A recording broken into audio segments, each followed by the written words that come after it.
Welcome to Own Your Own Stuff, the way back to connecting with partners, coworkers, family, and community.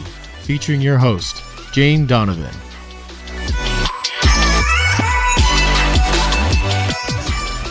Owning your own stuff is all about getting to know yourself. So today's episode is all about sensitivity.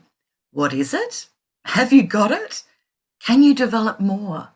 Or do you struggle with having too much sensitivity? About 7 or 8 years ago, I shared on a podcast that I felt the evolution of humanity was on the brink of something big and that the next wave of change would be around sensitivity, that each person would be given an opportunity to grow in sensitivity, that connection would be needed more than ever, and that unity, collaborative ways of being would emerge, and that kindness for our fellow man and woman would become a necessity to happiness.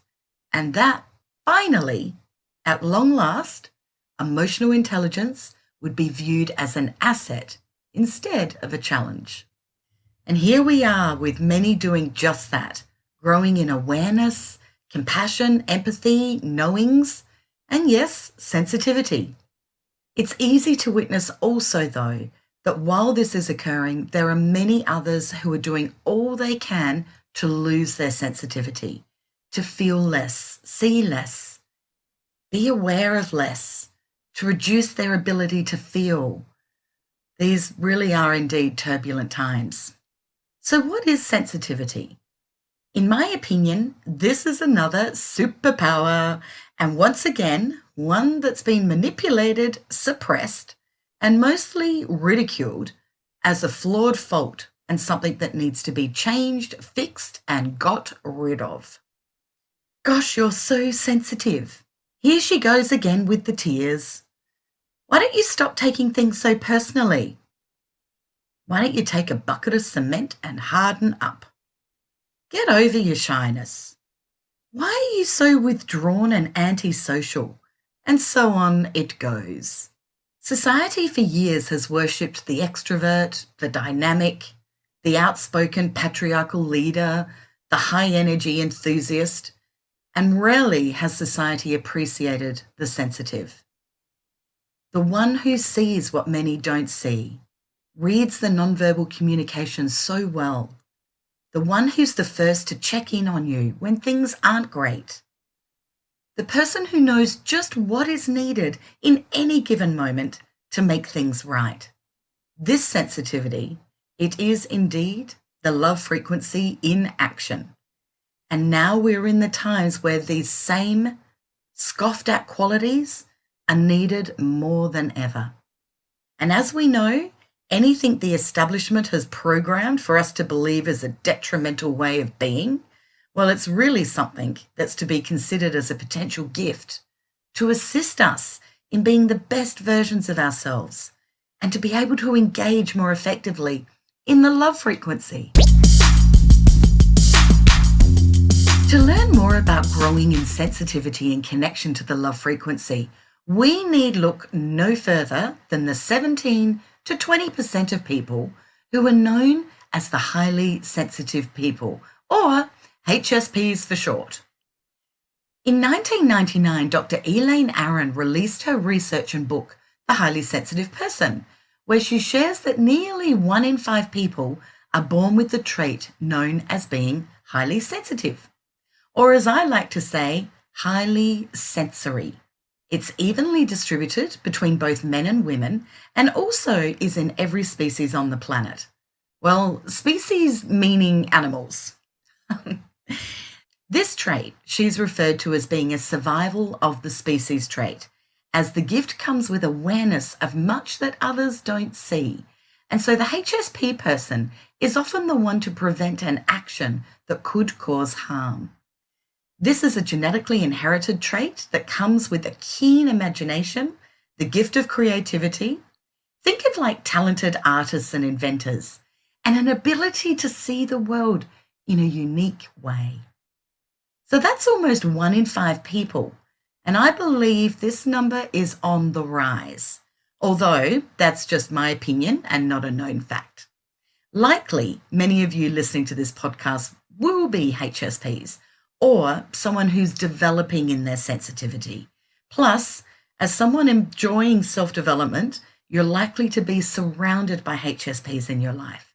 So even if this isn't you, then this episode will help you with your relationships with those who are HSPs. And since typically HSPs make the best friends, co-workers, employees, for their empathy, integrity, loyalty, honesty, and kindness, understanding the gifts and challenges they face will be valuable to all. So what is a highly sensitive person or HSP? HSPs are born with a different nervous system than other people, as they have the ability to take in more sensory information in a short amount of time. There's a 27-point questionnaire that Dr. Aron created to see if you are highly sensitive, and you can find that on my website.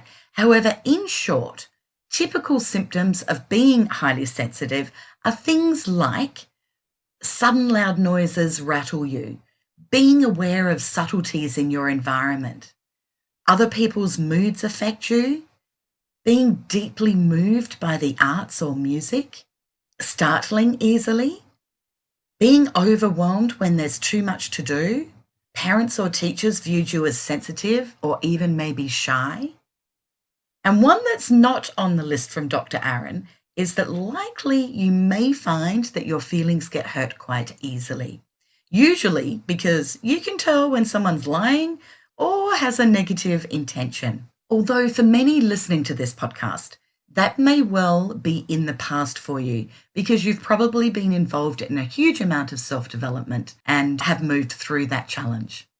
Typically, HSPs are more aware of the subtle, non-verbal things going on, and they're great readers of energy and highly intuitive, having spent much of their lives connected to source. I guess the best way to explain this, though, is probably, once again, use me as an example.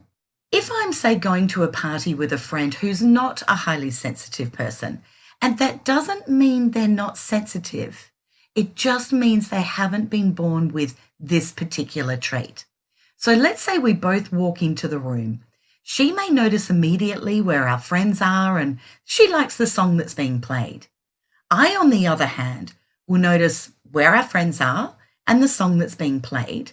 However, I'll also notice other things in the exact same amount of time, such as the lighting's too bright or the great smell of the food, the temperature in the room, the people in the corner not to go near because they're about to have a fight, the intoxicated person about to spill their drink everywhere, and the energy or attitude of the hosts. So more sensory information is coming into me to be processed at the same amount of time as a non-HSP. For 14% of the 17% of HSPs, this is where the shyness or social withdrawal or even a sensory meltdown can come from information overload. This can also occur when too much externally is going on, or it can happen when they are placed under too much pressure for getting things done or are put under the spotlight to be judged, often unfairly, by the way, which is something that they're pretty used to. 3% of the population, however, are not as introverted or have perceived shyness, as they are known as being HSS, HSPs. That's high sensation seeking, highly sensitive people. The difference here is that these people crave stimulation.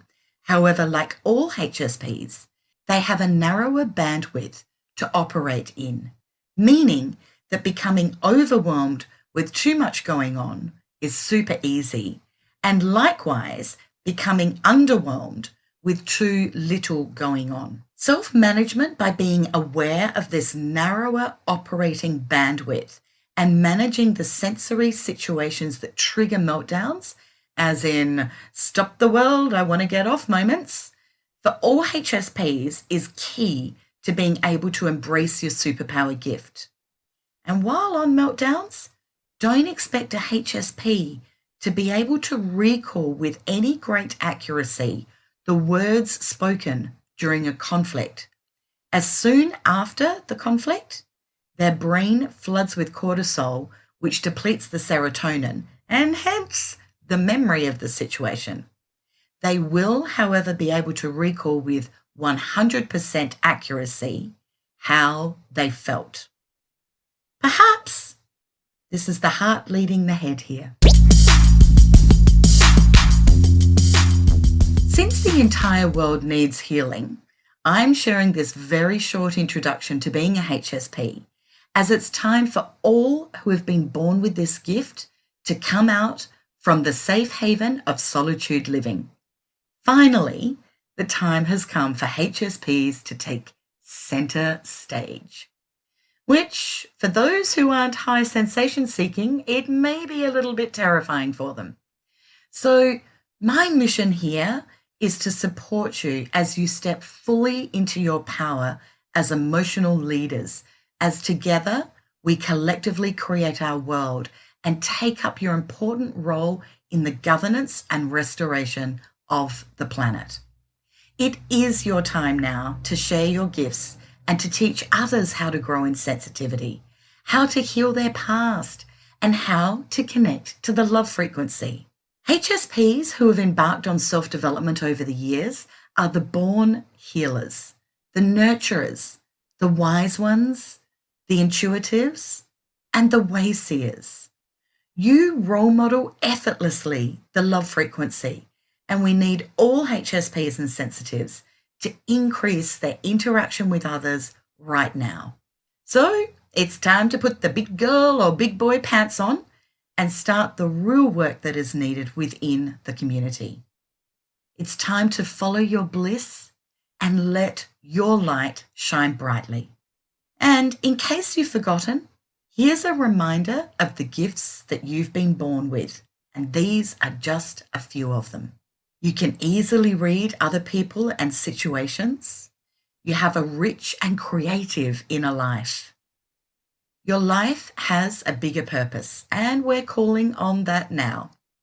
Your intuition works wonders. You have an abundance of empathy, kindness, loyalty, trustworthiness, reliability.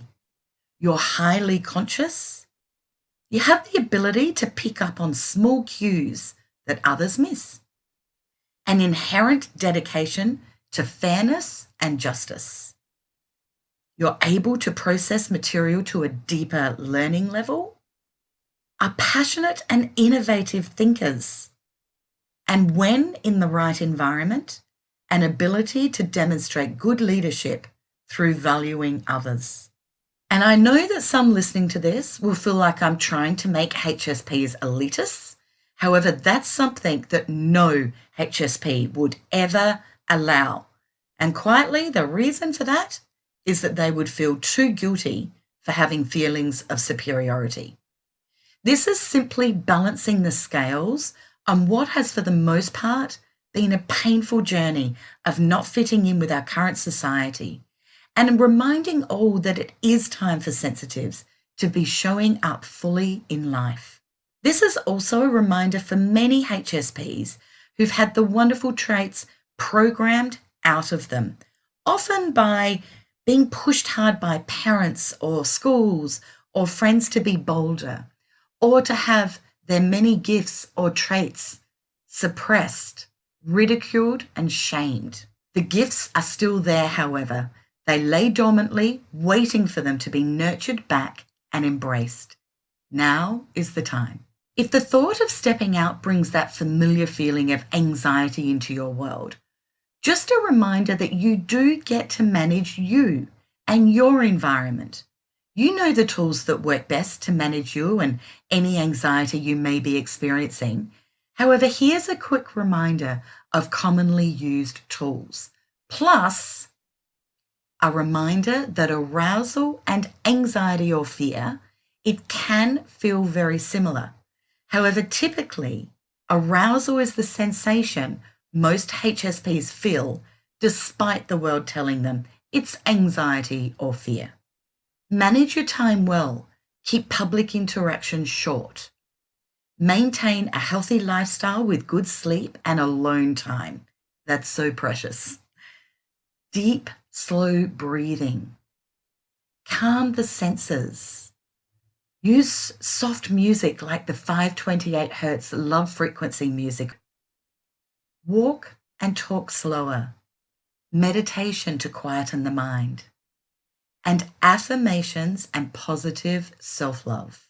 Speaking our truth in rapport and healthy boundaries is the easy way to create the perfect platform for you to be taking on more responsibility in the creating of the new. The world is changing fast now, and people acknowledging how toxic stress is. And one great thing that came from the lockdowns is that many people are now accepting of the flexible working environment. So how can you help? HSPs are great at supporting other people. So here are just a few ways you could consider making a difference. Mentoring others to be in alignment with their soul purpose. Helping people to heal their past. Write blogs and articles on sensitivity or creativity. Host small circle groups. Start having conversations around emotional intelligence with those in your world. Assist others to develop their intuitive connection. Continue to grow in ways to role model what kindness looks like. Start a charity or support and encourage the next generation of humanitarians. All of these ideas most HSPs are born to do.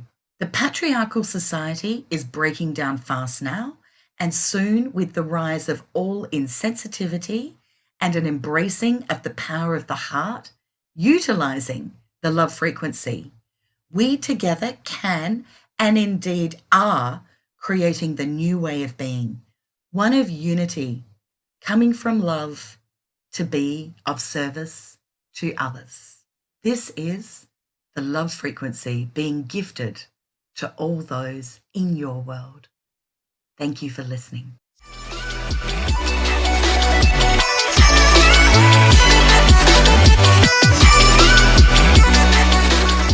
You have been listening to Own Your Own Stuff with host Jane Donovan. To connect with Jane, head to janedonovan.com.au.